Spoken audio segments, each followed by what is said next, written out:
5 లక్షణాలతో ఉత్తమ గృహిణి విరాజిల్లుతుంది అని శాస్త్రవాక్యం అండి. అనుకూలాం, విమలాంగీం, కులజాం, కుశలాం, సుశీల సంపన్నాం, పంచలకారాం భార్యాం పురుషః పుణ్యోదయాల్లభతే. ఈ 5 లకారాలతో వెలుగొందేటటువంటి భార్య అనగా ఈ 5 గుణాలలో ఒక్కొక్క లా అనే అక్షరం వస్తుంది. అంచేత 5 లకారాలు అన్నారు. లోకంలో అంటే ఆ రోజుల్లో అయినా, ఇప్పుడు లకారం అంటే లక్షానిగా, అలా కాకుండా ఆ రోజుల్లోనే 5 లక్షల కట్నంతో వచ్చిందా అని అనుకుంటారేమో. అలా కాదండి.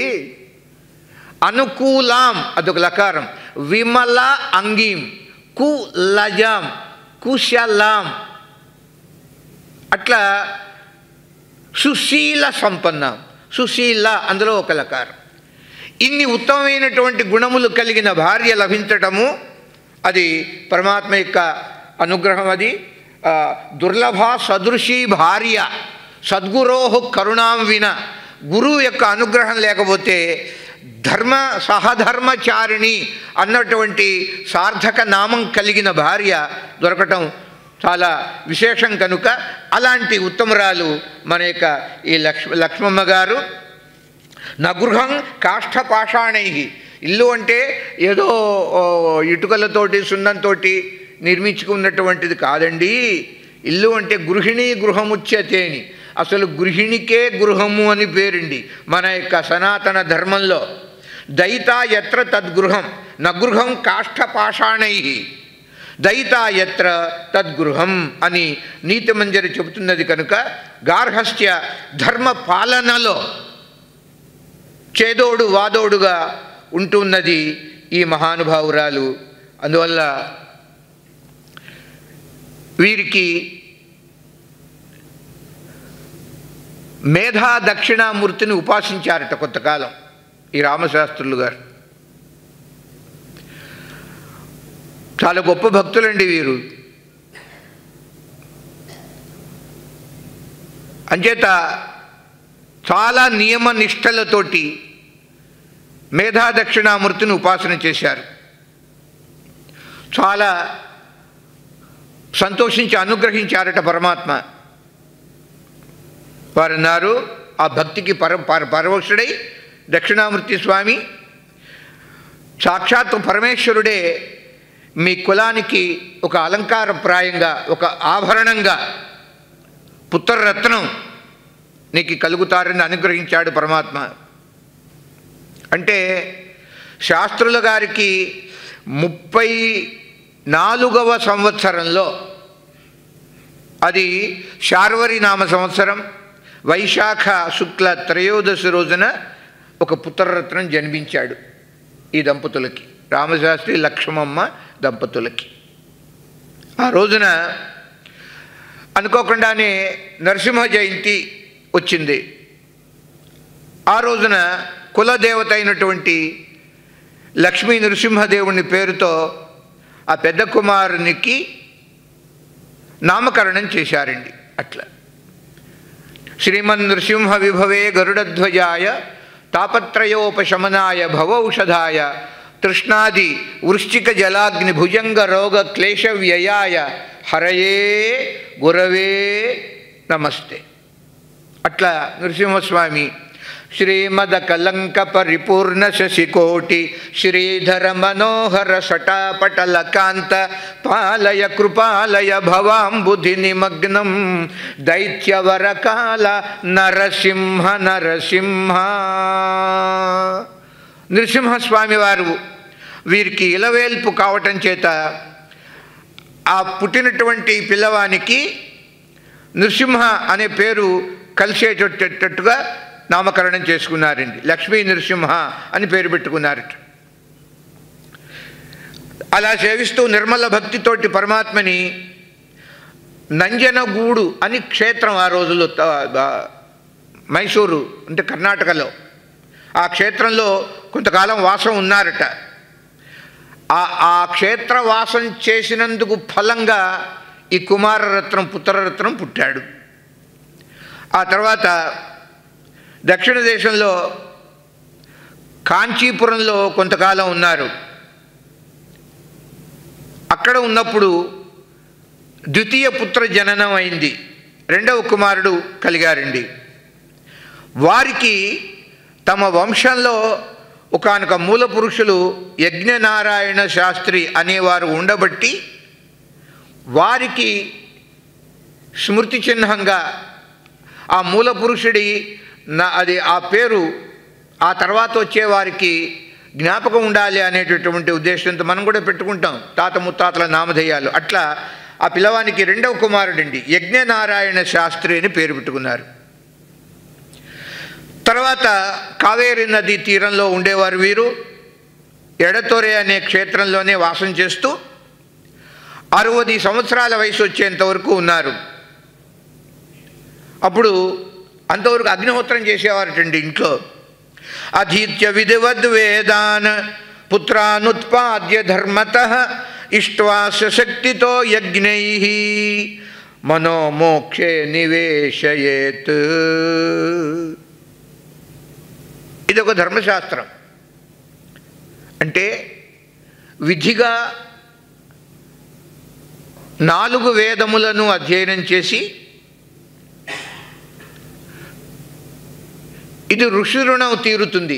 వేదములను శాస్త్రములను అధ్యయనం చేయటం వల్ల ఋషి రుణం తీర్చుకున్న వాళ్ళం అవుతాం. అంటే పుట్టేటటువంటి ప్రతివాడు కూడా 3 రుణాలతో పుడతాడు అని మనం శాస్త్రం చెబుతున్నది. త్రిభిర్రుణవాంజాయతే అని. దేవ రుణము, ఋషి రుణము, పితృణము. వేదశాస్త్ర అధ్యయనం చేయటం వల్ల ఋషి రుణం తీరుతుంది. యజ్ఞయాగాది క్రతువులు చేయటం వలన దేవతల యొక్క రుణం తీరుతుంది. సంతానం కనటం వలన పితృ రుణం తీరుతుంది. ఈ 3 విధములైనటువంటి రుణములను తీర్చిన తర్వాతనే పరవైరాగ్యం కలిగితే సన్యసించేటటువంటి అవకాశం ఉంటుంది. ఈ 3 రుణములలో అంటే అప్పులు, ఏ ఒక్క అప్పు తీరకపోయినా సన్యాసాశ్రమ స్వీకారానికి అవకాశం ఉండదండి. అంటే శాస్త్రం అలా ఉన్నది కనుక తస్మాత్ శాస్త్రం ప్రమాణంతే, శాస్త్రం మనకి ప్రమాణంగా ఉంది. ఈ మహానుభావులు 3 రుణములను తీర్చి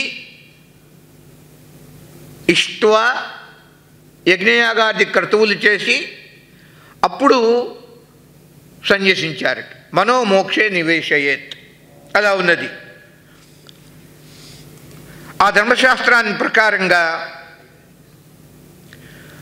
సంసారం మీద ఉన్నటువంటి మమ అనే భావం, మమకారం అంటాం, ఆ మమకారాన్ని విడిచిపెట్టి మనస్సు ఎంతవరకు పండింది, ఎంత పరిపక్వ స్థితిలో మనసు ఉన్నది అనేది ఎవరికి వారికి తెలుస్తుందండి.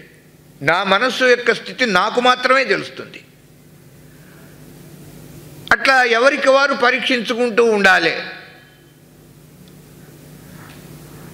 ఆ మనస్సు యొక్క స్థితిగతులని, దాని యొక్క స్థాయి, ఆ స్థాయిని పరీక్షించుకోవటానికి కావేరీ తీరంలో ఉన్నటువంటి పుష్కరిణి సమీపంలో అక్కడ సంధ్యామంటపము అనే ప్రాంతంలో కొద్ది రోజులు వీరున్నారటండి. 3 రకాలైనటువంటి రుణాలు తీరిన తర్వాత గృహత్యాగం చేశారు. ఏ రోజునైతే పరవైరాగ్యం కలుగుతుందో ఆ రోజునే గృహత్యాగం చేయవలే అని శాస్త్రవాక్యం కూడా ఉన్నది కనుక యదహరేవ విరజేత్ తదహరేవ ప్రవ్రజేత్ అని. ప్రవ్రజ్య అంటే సన్యాస స్వీకారం. అక్కడ ఉండి కొద్ది రోజులు మనస్సు ఎలా ఉన్నది, ప్రత్యహం ప్రత్యవేక్షేత నరహ చరితం ఆత్మనః. సో దీని నుంచి ఒక గుణపాఠం మనకి తెలుస్తున్నది. ఇప్పుడు పెద్దల యొక్క జీవిత విశేషాలు వినటం వల్ల మనకి మార్గదర్శనం. ఆ విధంగా ఇక్కడ గ్రహించవలసిన విషయం ఏమిటి, ఎంతవారైనా సరే ఏ రోజుకు ఆ రోజు పడుకోబోయే ముందు ఇవాళ ఏం చేశాం, మంచా చెడ, అలా విచారణ ప్రతిరోజు అలా చేసుకుంటూ ఉంటే కొద్దిగా చెడు నుంచి దూరం అయిపోతాం, మంచికి దగ్గర అవుతూ ఉంటాం. అందువల్ల ప్రత్యహం ప్రత్యవేక్షత, ప్రతిరోజు ఈ పరీక్ష జరుగుతూనే ఉండాలటండి. కిమ్ను మే పశుభి తుల్యం కిమ్ను సత్పురుషైరివ, నేను ఒక పశుప్రాయంగా ఇవాళ ప్రవర్తించానా ఏదైనా ఒక సందర్భంలో? లేదు. ఇప్పుడు యతివరులు శ్రీ సచ్చిదానంద శివాభినవ నరసింహ భారతి స్వామివారు అలాంటి ఆ మహాపురుషుల కోవకు చెందిన వారిలాగా నేను ప్రవర్తించానా అన్నటువంటి విషయము పరీక్షించుకుంటూ ఉండాలి. ఆ పరీక్ష కోసమే వీరు ఈ యజ్ఞనారాయణ శాస్త్రులు గారు అనేటటువంటి వారు అంటే రెండవ సంతానం. ఈయన మనసు పండింది. తామ్రపర్ణి నదీ తీరానికి బయలుదేరి వెళ్ళారట. అక్కడ ప్రస్తుతము తిరునల్వేలి జిల్లా శేర మహాదేవి అనేటటువంటి బ్రాహ్మణ అగ్రహారం చాలా గొప్పగా ఉంటుంది. అది అనేక మంది అగ్నిహోత్రులు ఉండేవారటండి ఆ రోజుల్లో. అక్కడ నిత్యాగ్నిహోత్రం చేసేటటువంటి బ్రాహ్మణులు. అంచేత ఆ అగ్రహారంలో కొంతకాలం ఉన్నారు. అలాగా తపస్సు చేస్తున్నారు. మనేవ మనుష్యాణం కారణం బంధమోక్షయో, అది వేదాంత శాస్త్రం తరచుగా ఈ మాట చెబుతూ ఉంటుంది. అంటే జీవుని యొక్క బంధమునకు కానీ మోక్షమునకు కానీ ఒకే ఒకటి కారణం అండి. చాలా చిత్రం. ఏ మనసు జీవుణ్ణి సంసార బంధనాల్లో పడేసి గట్టిగా బంధిస్తుందో ఆ మనసే ఈ జీవుణ్ణి ఆ బంధనం నుంచి తొలగిస్తుందిట. అంటే బంధనం కలిగించేది మనసే, బంధన విముక్తి కలిగించేది మనసే. చాలా గొప్ప. ఆశ్చర్యపోతాం. అరే, బంధించే మనసు మోక్షాన్ని ఎలా కలిగిస్తుంది? అది పూర్తి వ్యతిరేకంగా ఉన్నది కదా మీరు చెప్పే మాట అని అనిపిస్తుంది. కానీ చాలా చిత్రంగా అంత గొప్ప మనసు అండి. మనకి మనసు స్వాధీనమైతే మనకి మోక్షం ఇస్తుంది. ఆ మనస్సు మనల్ని స్వాధీనం చేసుకుంటే మన ఈ సంసార బంధనంలో పడేసి తిప్పుతూ ఉంటుంది. పునరపి జననం పునరపి మరణం పునరపి జననీ జఠరే శయనం ఇహ సంసారే బహుదుస్తారే కృపయా పారే పాహి మురారే హెచ్చరించారు శంకర భగవత్పాదులు భజగోవింద స్తోత్రంలో.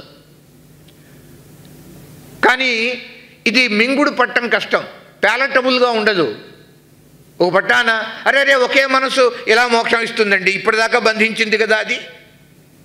అంటే లౌకికమైనటువంటి ఒక చక్కని ఉదాహరణ గురువులు చెబుతూ ఉండేవారండి. ఇంటికి తాళం వేస్తాం, తాళపు చెవి ఉంటుంది, తాళపు చెవితో తాళం వేసాం, ఇంటిని బంధించాం.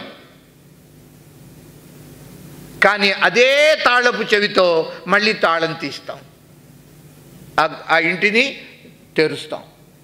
అంటే ఇంటి మూతకి ఒకే తాళం, తెరవటానికి రెండు తాళాలు లేవు కదండి. వేసే తాళం ఒకటి, తీసే తాళం ఒకటి అని రెండు ఉన్నాయా లోకంలో? లేవు కదా. ఆఫ్టర్ ఆల్ ప్రాణం లేనటువంటి ఒక జడమైన చిన్న తాళానికే అంత శక్తి ఉంటే ఈ మనస్సుకి ఎంత శక్తి ఉంది? పరమాత్మ ప్రసాదించినటువంటి మనస్సు యొక్క శక్తిని సమగ్రంగా మనం గనక ఉపయోగించుకున్నట్లయితే మరొక జన్మతో నిమిత్తం లేకుండా ఈ జన్మలోనే ఇహైవ ఫలమశ్నుతే, ఆ ఫలాన్ని మనం సాధించగలం గురువుల యొక్క అనుగ్రహం. ఆ విధంగా వీరు మనస్సుని బాగా సంయమనం చేసి చక్కగా పరీక్షించుకొని ఇప్పుడు నేను సన్యసించవచ్చు అని నిర్ణయించుకుని అప్పుడు సన్యాసాశ్రమాన్ని స్వీకరించారటండి. భార్యా బిడ్డల్ని గృహత్యాగం చేశారు, వదిలేశారు. అంటే ఇక నుంచి తల్లి ఎవరు, తండ్రి ఎవరు, భ్రాత సహోదరులు ఎవరు, భార్య ఎవరు, పుత్రుడెవడు, భౌతికంగా ఉన్నటువంటి మాతాపితరులని, భార్యని, భ్రాతలని, పుత్రుణ్ణి త్యజించారు కదా. సన్యాసం అంటే త్యాగమే కదా. అంచేత ఇప్పుడు ఈ ఆశ్రమంలో, ఈ తురి ఆశ్రమంలో సత్యం మాత, సత్యమే తల్లిట. ఇహ నుంచి సన్యాసం స్వీకరించిన దగ్గర నుంచి తల్లి ఎవరన్నారు? సత్యమే తల్లి. జ్ఞానము తండ్రి, జ్ఞానమే తండ్రి. సత్య జ్ఞానములు తల్లి తండ్రులయ్యారండి ఈ ఆశ్రమంలో. ధర్మో భ్రాత, సోదరుడు ఎవరయ్యా అంటే ఇక ధర్మమే, అంటే యతి ధర్మం, సన్యాస ధర్మమే ఇక భ్రాత అంటే సోదరుడు. జన్మ కారణం తండ్రి, తల్లి తండ్రి వారి వల్ల తాను కలిగాడు, తనతో పాటు ఇంకా ఉన్నారు సహోదరులు, వారెవరు ఇప్పుడు లేరన్నమాట. ధర్మమే భ్రాత. ఇక స్నేహితుడు ఎవరు?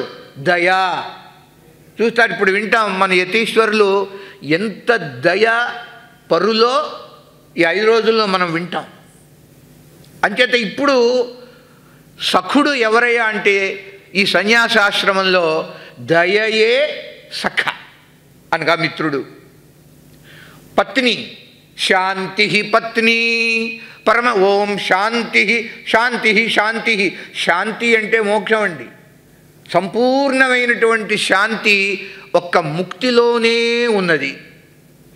కనుక ఈ ఆశ్రమం, సన్యాసాశ్రమంలో భార్య ఎవరయ్యా అంటే శాంతియే భార్య అన్నారు. శాంతి పత్ని. మరి సంతానాన్ని వదిలేశారు కదా. ఇప్పుడు సంతానం క్షమా, క్షమా ఏవ పుత్ర. క్షమ అంటే ఓర్పు, టాలరెన్స్. ఆ ఓర్పే ఇక ఈ ఆశ్రమంలో పుత్రుడు. ఇలా ఈ బంధుత్వాలన్నీ మారిపోతాయి. షడేతే మమ బాంధవాహ, ఈ 6గురే ఇహ మాకు బంధువులు అని సన్యాసాశ్రమంలో. ఆ విధంగా రామశాస్త్రులు గారు తర్వాత వారికి ఒక ఆడపిల్ల పుడుతుందండి. 80వ సంవత్సరంలో ధర్మపత్ని అయినటువంటి లక్ష్మమ్మ గారికి మనలో సంతానం కలిగింది. అయితే మళ్ళా ఆడబిడ్డ పుడుతుందేమో అని భయపడ్డారు శాస్త్రులు గారు. అప్పుడు ఎందుకంటే ప్రారంభం కదండి. వేదశాస్త్రాలలో వారికి ఉన్నటువంటి అఖండమైనటువంటి ఆస్తిక్య బుద్ధి, విశ్వాసం, శ్రద్ధ, విశ్వాసం, దాని గురించి ఇక్కడ ఎక్కువగా ఇప్పుడు ఫోకస్ చేయటం అంటారు ఆంగ్లంలో, అంటే ప్రకాశింప చేయటం. ఎంత ఇప్పుడు యతీశ్వరులు మన యొక్క ఈ విషయం, ఈ గ్రంథానికి నాయకులైనటువంటి శ్రీ శ్రీ సచ్చిదానంద శివాభినవ నృసింహ భారతి స్వామి వారిని కన్నటువంటి మహానుభావులు, వారు ఎంత ఆస్తిక్య బుద్ధి కలిగిన వారో. కాకపోతే అలాంటి మహాపురుషులు వస్తారా వారి ద్వారా లోకంలోకి? అంచేత ఆయన యొక్క ఆ గొప్పతనాన్ని వర్ణిస్తున్నారు మొట్టమొదటగా. అంత అఖండమైనటువంటి విశ్వాసం శాస్త్రంలో. మరలా మగ సంతానం కలగాలి అనే ఉద్దేశ్యంతో పుంసవనము అని ఒక కర్మకాండ ఉన్నది, అది నిర్వహించారట. షోడశ సంస్కారాల్లో పుంసవనం కూడా ఒకటి. పుంసవనం అంటే అనగా పురుష శిశువు కలిగేటట్టుగా అనుగ్రహించేటటువంటి ఒకానొక సంస్కారం. పుంసవన సంస్కారం కనుక జరిగితే మగపిల్లవాడు పుడతాడనమాట. ఆ నమ్మకంతో ఆ సంస్కారాన్ని చేయించుకున్నారటండి. పుంసవన సంస్కారం చేశారు. సరే, శాస్త్ర అనుగ్రహం, మగపిల్లవాడు కలిగారు. శివుని యొక్క అనుగ్రహంతో పుట్టాడు ఈ పిల్లవాడు. శివప్రసాద లబ్ధుడైనటువంటి కుమారులు. అప్పుడు అంత క్రితం కొన్ని నామాలు మనం చెప్పుకున్నాం. నరసింహస్వామి వారి యొక్క ఇలవేల్పు కనుక లక్ష్మీ నరసింహాన్ని ఒక పిల్లవాడికి పెట్టారు. ఆ వంశీకుల పూర్వీకులలో ఒక ప్రధానమైనటువంటి వ్యక్తి యజ్ఞనారాయణ, వారి పేరుని తర్వాతి పిల్లవానికి పెట్టుకుంటే వారే ఇప్పుడు దాకా సన్యాస స్వీకారం చేశారని మనం వారి గురించి చెప్పుకుందాం. ఆ తర్వాత వర్ణిస్తున్నారండి. ఇంకా ఇక ఈ పుంసవనం సంస్కారం చేయించుకున్నారు కనుక మగపిల్లవాడు పుడితే శివనామం పెట్టుకోవాలి అని మనసులో ఉందండి. అలా నిర్ణయించుకున్నారు. అటు సమయంలో వారి దగ్గర ఒక శిష్యుడు ఉండేవాడు, ఈ రామశాస్త్రులు అంటే మన యొక్క యతీశ్వర్ల యొక్క నాన్నగారు రామశాస్త్రులు. వారి దగ్గర సుబ్రహ్మణ్యం అనే పేరు కలిగిన వెంట ఉండేవారండి. ఆ పిల్లవాడిని అడిగారట వీరు, ఏమయ్యా ఏం పేరు పెట్టుకుందాము, నువ్వు చెప్పు, నీ సజెషన్ ఏమిటని అడిగారటండి. ఆ సుబ్రహ్మణ్యం అనేటటువంటి ఆ వ్యక్తి ఒక శిష్యుడు అనమాట వారి దగ్గర, అంతేవాసి. ఆ పిల్లవాడు అన్నాడు, గురువుగారు ఏదో మనం తెలుగులో ఒక సామెత చెప్పుకుంటాను చూడండి, ఆలు లేదు చూలు లేదు, కొడుకు పేరు శంభులింగం అని. సంతానమే లేదు కదా స్వామి, పుట్టిన తర్వాత నామకరణం గురించి ఆలోచించుకోవచ్చు కదా. పుట్టబోయే శిశువు పురుషుడో తెలియదు స్త్రీయో తెలియకుండా నామకరణం మీరు విచారణ చేస్తున్నారు, అది ఎంతవరకు సబబుగా ఉంటుంది, ఉచితంగా ఉంటుంది అని ఆ శిష్యుడు పరమాడు వాడు చెప్పేప్పటికీ ఏమిట్రా అంటున్నావు, కొంచెం ఈయన గారికి అతృప్తి కలిగింది. కానీ శాస్త్రం కదండి, పుంసవనము అంటే పుమాంసం జనయతి ఇతి, పుమాంసం పురుషుణ్ణే అనుగ్రహించేటటువంటి సంస్కారం ఇది. అంత నమ్మకం వారికి, అంచేత అట్లా అడుగుతున్నారు, మగపిల్లవాడికి ఖాయన్రా ఏం పేరు పెట్టుకుందాము అని. అప్పుడు వారు ఆయన అన్నాడు సుబ్రహ్మణ్యం, ఆ విధంగా సమాధానం చెప్పారు.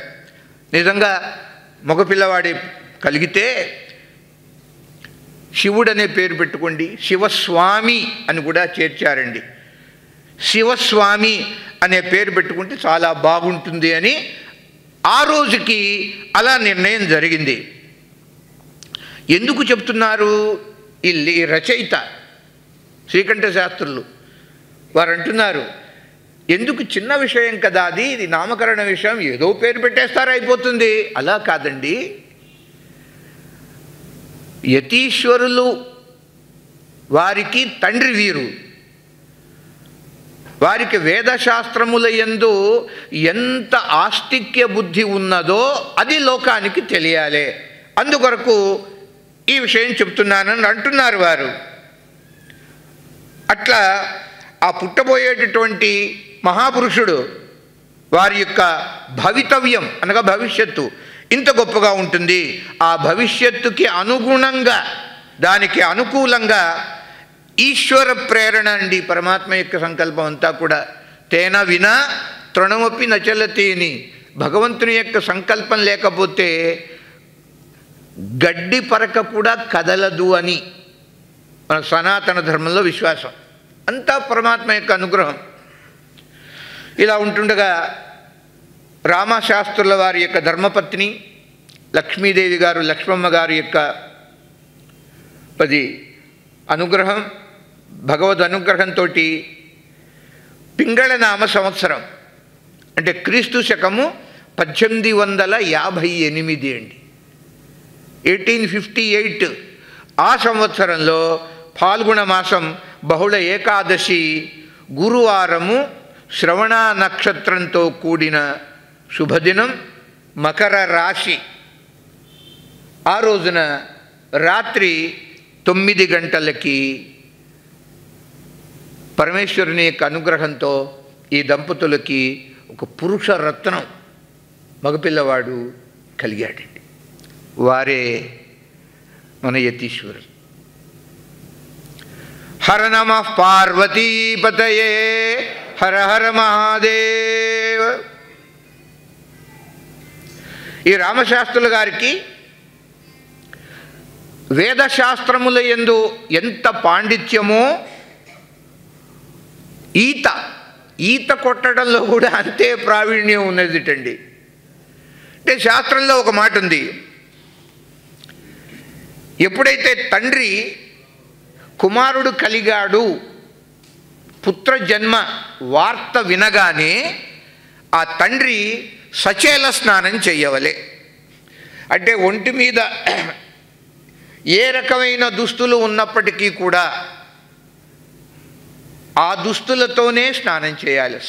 చేలం అంటే బట్ట, వస్త్రం.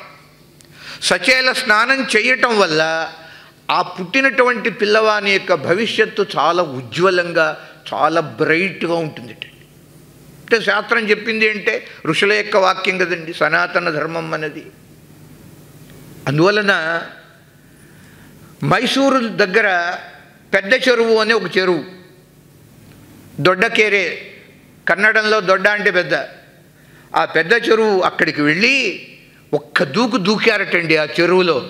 ఆ దూకటంతో అందులో ఉన్నటువంటి జలము ఎంత ఎత్తుకి, ఎంత అధికంగా ఎత్తుగా ఆ నీళ్లు బిందువులు వెళితే అంత ఉన్నతంగా ఉంటుంది ఆ పిల్లవాని యొక్క భవిష్యత్తు, అంత బ్రహ్మాండంగా ఉంటుంది.